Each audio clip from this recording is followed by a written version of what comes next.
Bonjour, écoutez, je remercie d'abord le CIS de m'avoir invité et de me donner ainsi la possibilité de vous présenter notre activité quotidienne. Alors il est vrai que j'avais convenu avec Raoul Stioui de cet intitulé, ce qui m'a permis de rédiger ma première diapositive.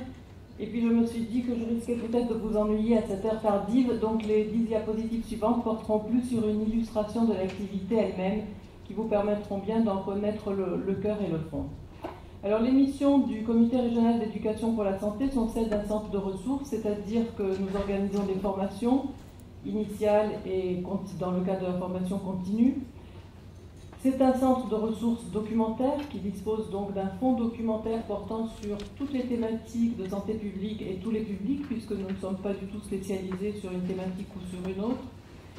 Et nous disposons de bases de données, de supports, des initiatives disponibles dans la région PACA, puisque nous disposons de bases de données telles que OSCAR, Observation et Suivi Cartographique des Actions Régionales de Santé. Beaucoup d'entre vous connaissent déjà ceci. Nous développons du conseil en méthodologie et en évaluation, donc je reviens à une question ce matin portée par Jean-Claude Thiel. Si un porteur souhaite répondre à l'appel à projet lancé par l'ARS ou par tout autre financeur et qu'il a des difficultés en termes de méthodologie, il peut bien évidemment demander le soutien de nos comités, soit départementaux, soit du comité régional d'éducation pour la santé. Nous sommes là pour ça.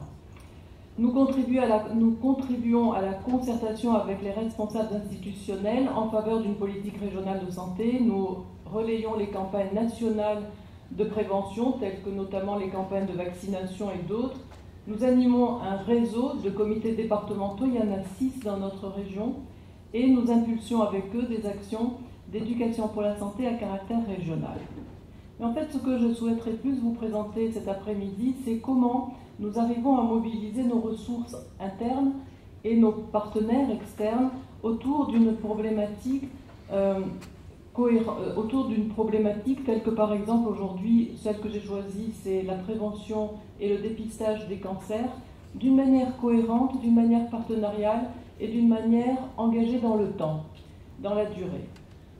Ce matin, Monsieur de Roubaix a évoqué deux principes de base de la prévention, l'universalité, il a dit, et l'accessibilité, l'adaptation des programmes et des outils à tous les publics. Certains publics sont éloignés de nos dispositifs, éloignés de nos représentations. Il est intéressant, il est important de pouvoir adapter notre discours à leur compréhension. Donc, voici un exemple sur la prévention et le dépistage du cancer auprès de publics migrants. Nous l'avons démarré d'abord par une recherche-action qui a duré 3 années. Au cours de la première année, l'objectif de notre étude était de s'interroger sur les représentations et la pratique du dépistage des cancers qu'ont les publics migrants dans notre région. C'est là qu'on va entendre effectivement des idées reçues telles que le cancer c'est une fatalité, en tout cas on ne peut rien faire, et bien évidemment d'autres représentations. En 2008, une étude a été réalisée ou plutôt dans les centres où on reçoit du public migrant autour de groupes de parole, autour de groupes d'alphabétisation, pour mieux comprendre comment sont organisés ces groupes de parole, qui rencontre-t-on dans ces groupes de parole, où sont-ils organisés, quelles sont les conditions physiques et matérielles, et on se rend compte qu'il s'agit de conditions très simples, très précaires.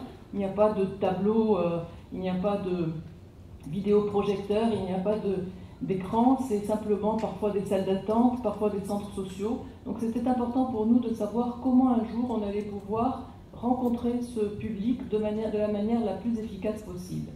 Et enfin en 2009, nous avons fait réaliser une étude dans les centres d'hébergement des publics migrants âgés tels que les centres Adoma, l'idée étant de savoir comment le dépistage organisé du cancer colorectal est-il reçu dans ces centres-là. Et on se rend compte à quel point certains tests de dépistage, tels que le test Hémocus, ne sont pas adaptés à ce type de centre d'hébergement où les sanitaires sont déjà collectifs.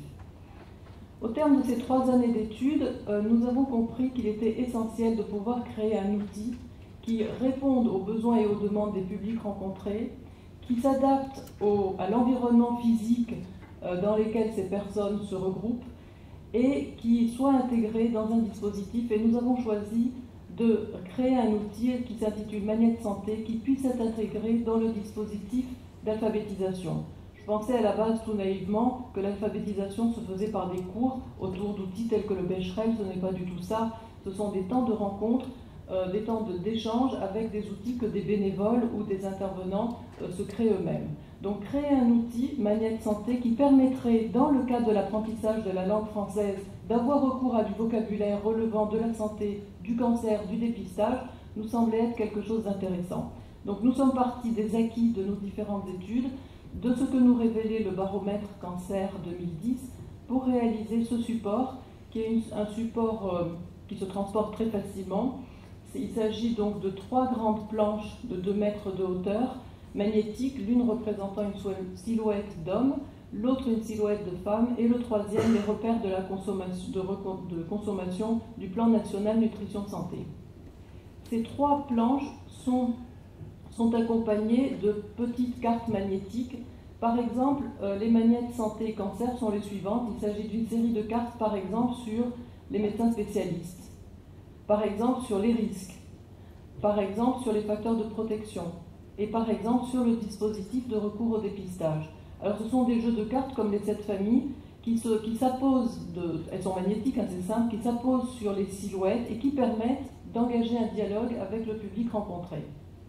Une deuxième série de magnettes, ce sont celles qui portent sur nutrition et activité physique, avec ici la planche des 9 repères de consommation, et ensuite les cartes magnétiques correspondant à l'activité physique et aux différents groupes d'aliments. Tout cela pour engager l'échange, la discussion et bien évidemment, par la même occasion, apprendre la langue française. Le CLI, le Centre de lutte contre l'illettrisme, est associé à cet outil. Ensuite, les quiz, parce qu'il va falloir évaluer les connaissances du public migrant, donc avec des questions adaptées à leur niveau de connaissance de la langue. Donc il s'agit essentiellement de supports visuels, on n'a pas besoin de savoir lire ou écrire pour pouvoir s'évaluer. On a ici des magnettes qu'il va falloir associer soit à des facteurs de risque, soit à des facteurs de protection. Ça permet quand même aussi une grosse richesse dans l'échange. D'autres magnettes ici concernant les examens de dépistage. Chez quel spécialiste se rend-on, ou bien quel est l'examen de dépistage qui correspond à tel ou tel cancer? Le médecin généraliste, le médecin spécialiste, chez quel médecin va-t-on pour tel ou tel problème, ou le problème correspondant à tel ou tel organe?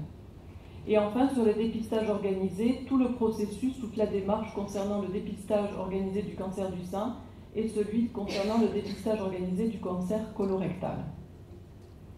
Donc voici, Magnète Santé a été réalisé ici avec le soutien et l'impulsion de l'ACSE, de l'ARS, plus récemment de l'INCA, et il est aujourd'hui diffusé dans toute la France. Il y en a au moins un dans toutes les régions de France. Un deuxième support, lorsque le dépistage organisé du cancer du sein a été généralisé, a été officialisé, il y avait une campagne nationale qui l'a accompagné, dont le visuel était une photo de Marlène Jobert qui était accompagnée d'un message assez complexe et compliqué. La DRAS de l'époque a souhaité que nous relayions cette campagne au niveau national en adaptant les supports de communication au public précaire de la région PACA. Ça a donné naissance donc à cette affiche avec des femmes très représentatives de la population méditerranéenne, un message simple, vous verrez que n'apparaît pas du tout le terme par exemple mammographie. On a mis en place un comité de validation de ce support, on a choisi ensemble les critères, le support a été testé, révisé et finalement décliné par département. Cette affiche était aussi déclinée en brochure et en partenariat radio avec des spots radio qui ont été pendant un certain temps diffusés. Tout ceci est intéressant, mais rien ne vaut le contact de personne à personne. Et quand on parle de personnes exclues des dispositifs traditionnels de la communication, il est nécessaire de former des relais qui vont être en contact de ces publics. Donc une formation de relais de proximité a été mise en place pendant plusieurs années d'affilée. Il s'agissait de former des relais étant définis comme des personnes qui, dans le cadre professionnel ou bénévole, est amené à rencontrer au quotidien des publics exclus des circuits de communication ou, entre guillemets, précaires, avec toutes les définitions de la précarité derrière. On a eu énormément de personnes qui se sont engagées dans ces formations. Il s'agissait d'élus, de conseillers de l'assurance maladie, d'infirmiers libéraux, d'associations. La formation durait juste une journée, une demi-journée sur l'éducation pour la santé, parce qu'il ne s'agit pas de contraindre les gens à adhérer au dispositif de dépistage des cancers, mais d'y aller, de faire le choix d'y aller. Et la deuxième demi-journée était consacrée au cancer et au dépistage du cancer et à son organisation. Donc tout ceci a été évalué, 3 années d'activité pour le grand public. Un deuxième groupe de la population, les publics atteints de handicap. 2 études ont été réalisées par un de nos partenaires, le CREAI. Un porté sur quelles sont, dans les structures hébergeant des personnes handicapées, quelles sont les connaissances, les représentations, les pratiques, les informations concernant l'invitation au dépistage du public hébergé. Et la deuxième année, l'étude a porté sur l'accessibilité des personnes en situation de handicap aux cabinets de radiologie et surtout aux mammographes eux-mêmes. Donc les études ont été publiées, elles sont disponibles sur le site du CRES, donc je laisse ici sur ces marque-pages l'adresse du site si vous êtes intéressés. Ces 2 études ont été accompagnées par des formations de relais qui ont été réalisées par les comités départementaux d'éducation pour la santé auprès des personnels en charge des personnes handicapées hébergées dans ces structures. Un autre outil créé à la demande des structures de gestion, c'est une boîte à outils. Cette boîte à outils a été réalisée à la demande des structures qui disaient être très souvent invitées à intervenir auprès de publics divers et variés pour expliquer le dépistage organisé.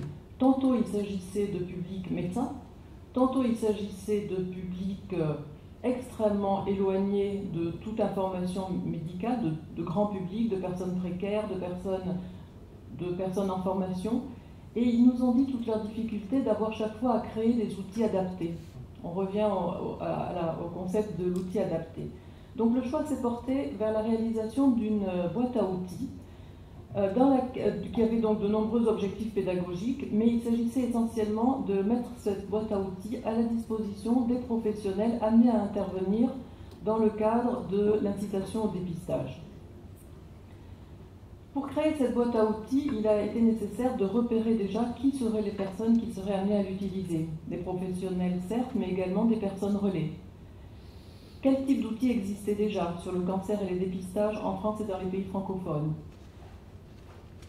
De former également les membres du comité créateur de cet outil aux grands principes de l'éducation pour la santé. Mettons-nous d'accord et ayons d'abord une culture commune avant de nous engager sur la création d'un outil pédagogique. Et enfin, donc 9 réunions du comité de pilotage ont permis la création de cette boîte à outils qui est disponible aujourd'hui, qui est utilisée, qui a été évaluée et qui comporte un diaporama de formation avec 3 niveaux de complexité très complexes, je crois avec une 60aine de diapositives s'il s'agit de s'adresser à un public de médecins, et puis un niveau intermédiaire avec une 30aine de diapositives, et puis après avec un niveau à la carte, on utilise certaines diapositives. Une série de planches avec des réponses aux questions les plus fréquemment posées, par les professionnels, par le public.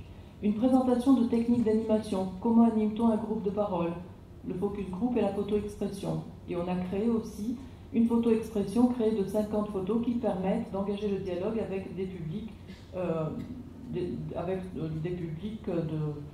de non-initiés. 3 planches anatomiques, 4 questionnaires d'évaluation et des ressources documentaires avec des sites internet en ligne, etc. et des références disponibles. Cette mallette est également disponible dans tous les comités départementaux d'éducation pour la santé, ainsi qu'au CRES, et elle a été aujourd'hui évaluée. Enfin, pour rester toujours, je parlais tout à l'heure de cohérence dans le temps, on a un seul objectif et on essaie de s'y tenir pendant des années, même si c'est très difficile. La perspective 2013, donc, c'est d'organiser un colloque avec le soutien de l'INCa qui portera sur cancer et nutrition début 2013. Donc vous y êtes d'ores et déjà invités. Je vous remercie.